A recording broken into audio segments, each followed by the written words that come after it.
রহিম আসসালামু আলাইকুম। সবাই কেমন আছেন? আশা করি সবাই ভালো আছেন। আজকে একটা মজাদার বড়া নিয়ে চলে আসলাম, মিষ্টি আলুর শাকের বড়া। এখানে কিছুটা অ্যাঙ্গরের ডাল আমি হাফ কাপ পরিমাণের মতো আধা ঘন্টা ভিজিয়ে রেখেছিলাম। আর আমার গাছে থাকার আলুর শাকগুলো তুলে নিয়েছি, তুলে ভালো করে ধুয়ে পরিষ্কার করে নিয়েছি।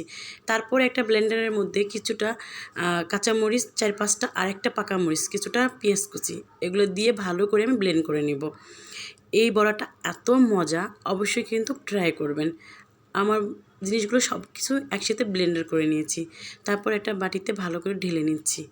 এর মধ্যে এখন এক এক করে সব উপকরণগুলো দিয়ে নেব। এখানে দিয়ে দিচ্ছি এখন সেই আলুর পাতাগুলো সুন্দর করে আমি কুচিয়ে রেখেছিলাম। তারপরে 2টা কাঁচামরিচ কুচি, কিছুটা পেঁয়াজ কুচি, এগুলো আমি দিয়ে দিচ্ছি, যে যেমন দিতে পারেন। তারপরে দিয়ে দিচ্ছি জিরার গুঁড়া, তারপর দিয়ে দিচ্ছি ধনিয়ার গুঁড়া, তারপরে 1 চা চামচ হলুদের গুঁড়া, তারপর দিয়ে দিচ্ছি 1 চামচ লবণ। আর এখানে আরও অ্যাড করব সাথে চালের গুঁড়া। এটা দেওয়ানে একদম মুচমুচে হয়ে যাবে, বড়াটা গরম গরম ভাতের সাথে খেতে দারুণ হবে। যাই হোক, সবগুলো একসাথে করে আমি মাখিয়ে নিচ্ছি ভালো করে।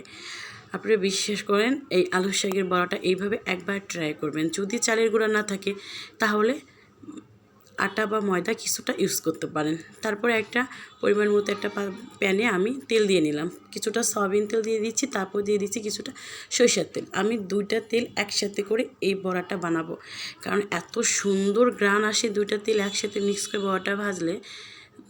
তারপরে একটু একটু করে বড়ার আকারে আমি পেঁয়াজের আকারে করে দিয়ে দিচ্ছি। পুরো 4-5টা একটু একটু করে সাজিয়ে এটাকে দিয়ে দেব। তারপর ওই পাশ হয়ে গেলে আমি উল্টে দেব, উল্টে ভালো করে একটু করে চেপে চেপে দেব, যাতে একটু তেলটা ভিতরে ঢুকে ভিতরটাও সিদ্ধ হয়ে আসে। যাই হোক, দেখেন আমার বড়াগুলো হয়ে গেছে, কত সুন্দর বড়া।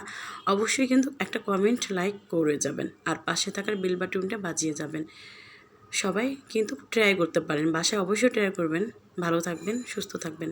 আল্লাহ হাফেজ, আসসালামু আলাইকুম।